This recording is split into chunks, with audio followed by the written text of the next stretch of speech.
واریوں کی طرف حکم بھیجا کہ مجھ پر اور میرے پیغمبر پر ایمان لاؤ، وہ کہنے لگے کہ پروردگار ہم ایمان لائے، تو شاہد رہی ہو کہ ہم فرما بردار ہیں۔ وہ قصہ بھی یاد کرو جب حواریوں نے کہا کہ اے عیسیٰ ابن مریم، کیا آپ کا پروردگار ایسا کر سکتا ہے کہ ہم پر آسمان سے کھانے کا خوان نازل کرے؟ فرمایا اگر ایمان رکھتے ہو تو اللہ سے ڈرو۔ وہ بولے کہ ہماری یہ خواہش ہے کہ ہم اس میں سے کھائیں اور ہمارے دل تسلی پائیں اور ہم جان لیں کہ آپ نے ہم سے سچ کہا ہے اور ہم اس خوان کے نزول پر گواہ رہیں۔ تب عیسیٰ ابن مریم نے دعا کی کہ اے ہمارے پروردگار، ہم پر آسمان سے خوان نازل فرما کہ ہمارے لیے وہ دن عید قرار پائے، یعنی ہمارے اگلوں اور پچھلوں سب کے لیے، اور وہ تیری طرف سے نشانی ہو، اور ہمیں رزق دے اور تو بہترین رزق دینے والا ہے۔ اللہ نے فرمایا میں تم پر ضرور خوان نازل فرماؤں گا، مگر جو اس کے بعد تم میں سے کفر کرے گا اسے ایسا عذاب دوں گا کہ اہل عالم میں کسی کو ایسا عذاب نہ دوں گا۔ اور اس وقت کو بھی یاد رکھو جب اللہ فرمائے گا کہ اے عیسیٰ ابن مریم، کیا تم نے لوگوں سے کہا تھا کہ اللہ کے سوا مجھے اور میری والدہ کو معبود مقرر کرو؟ وہ کہیں گے کہ تو پاک ہے، مجھے کب شایع تھا کہ میں ایسی بات کہتا جس کا مجھے کچھ حق نہیں۔ اگر میں نے ایسا کہا ہوگا تو تجھ کو معلوم ہوگا، کیونکہ جو بات میرے جی میں ہے تو اسے جانتا ہے، اور جو تیرے جی میں ہے اسے میں نہیں جانتا۔ بے شک تو علام الغیوب ہے۔ میں نے ان سے کچھ نہیں کہا بجز اس کے جس کا تو نے مجھے حکم دیا، وہ یہ کہ تم اللہ کی عبادت کرو جو میرا اور تمہارا سب کا پروردگار ہے، اور جب تک میں ان میں رہا ان کے حالات کی خبر رکھتا رہا۔ پھر جب تو نے مجھے دنیا سے اٹھا لیا تو تو ہی ان کا نگراں تھا، اور تو ہر چیز سے خبردار ہے۔ اگر تو ان کو عذاب دے تو یہ تیرے بندے ہیں، اور اگر انہیں بخش دے تو تیری مہربانی، اس لیے کہ تو ہی غالب ہے، حکمت والا ہے۔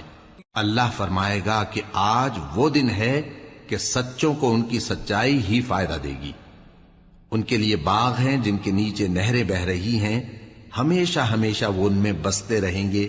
اللہ ان سے خوش ہے اور وہ اللہ سے خوش ہیں، یہی بڑی کامیابی ہے۔ آسمان اور زمین اور جو کچھ ان دونوں میں ہے سب پر اللہ ہی کی بادشاہی ہے، اور وہ ہر چیز پر قادر ہے۔ شروع اللہ کا نام لے کر جو بڑا مہربان نہایت رحم والا ہے۔ ہر طرح کی تعریف اللہ ہی کے لیے ہے جس نے آسمانوں اور زمین کو پیدا کیا اور اندھیرے اور روشنی بنائی۔ پھر بھی کافر دوسری ہستیوں کو اپنے پروردگار کے برابر ٹھہراتے ہیں۔ وہی تو ہے جس نے تم کو مٹی سے پیدا کیا، پھر مرنے کا ایک وقت مقرر کر دیا اور ایک مدت اس کے ہاں اور مقرر ہے، پھر بھی تمہیں کافروں اس بارے میں شک کرتے ہو۔ اور آسمان اور زمین میں وہی اللہ تو ہے، وہ تمہاری پوشیدہ اور ظاہر سب باتیں جانتا ہے، اور تم جو کام کرتے ہو وہ سب سے واقف ہے۔ اور اللہ کی نشانیوں میں سے کوئی نشانی ان لوگوں کے پاس نہیں آتی مگر یہ اس سے منہ پھیر لیتے ہیں۔ جب ان کے پاس حق آیا تو اس کو بھی انہوں نے جھٹلا دیا، سو ان کو ان چیزوں کا جن سے یہ ہنسی کرتے ہیں ان قریب انجام معلوم ہو جائے گا۔ کیا انہوں نے نہیں دیکھا کہ ہم نے ان سے پہلے کتنی امتوں کو ہلاک کر دیا جن کے پاؤں ملک میں ایسے جما دیے تھے کہ تمہارے پاؤں بھی ایسے نہیں جمائے، اور ان پر آسمان سے لگاتار مے برسایا اور نہریں بنا دیں جو ان کے مکانوں کے نیچے بہ رہی تھیں، پھر ان کو ان کے گناہوں کے سبب ہلاک کر دیا، اور ان کے بعد اور امتیں پیدا کر دیں۔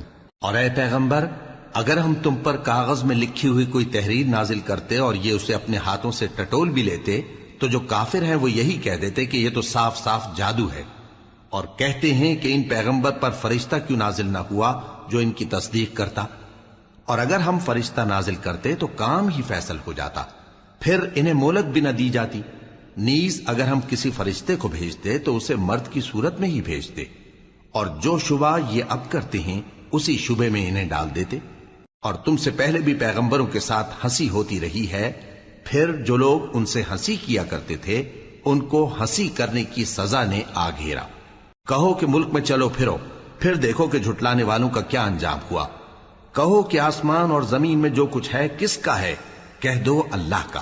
اس نے اپنی ذات پاک پر رحمت کو لازم کر لیا ہے، وہ تم سب کو قیامت کے دن جس میں کچھ بھی شک نہیں ضرور جمع کرے گا۔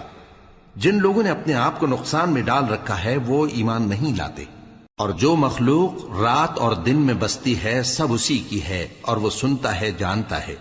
کہو کیا میں اللہ کو چھوڑ کر کسی اور کو مددگار بناؤں کہ وہی تو آسمانوں اور زمین کا پیدا کرنے والا ہے، اور وہی سب کو کھانا دیتا ہے اور خود کسی سے کھانا نہیں لیتا۔ یہ بھی کہہ دو کہ مجھے یہ حکم ہوا ہے کہ میں سب سے پہلا فرما بردار بنوں، اور یہ کہ اے پیغمبر تم مشرکوں میں نہ ہونا۔ یہ بھی کہہ دو کہ اگر میں اپنے پروردگار کی نافرمانی کروں تو مجھے بڑے دن کے عذاب کا خوف ہے۔ جس شخص سے اس روز عذاب ٹال دیا گیا اس پر اللہ نے بڑی مہربانی فرمائی، اور یہی کھلی کامیابی ہے۔ اور اگر اللہ تم کو کوئی سختی پہنچائے تو اس کے سوا اس کو کوئی دور کرنے والا نہیں، اور اگر نعمت و راحت عطا کرے تو کوئی اس کو روکنے والا نہیں۔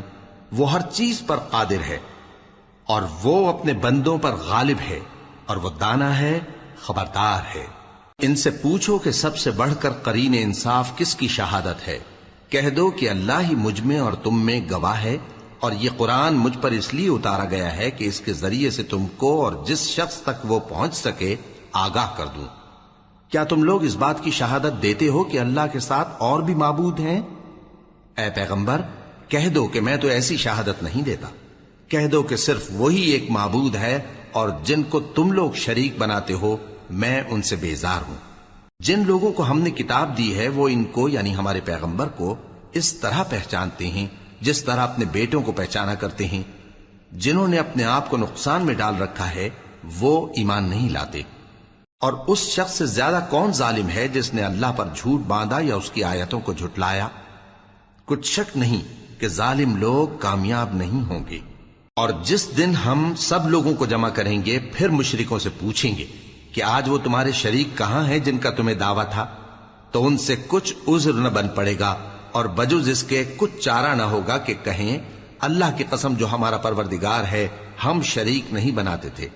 دیکھو انہوں نے اپنے اوپر کیسا جھوٹ بولا، اور جو کچھ یہ افترا کیا کرتے تھے سب ان سے جاتا رہا۔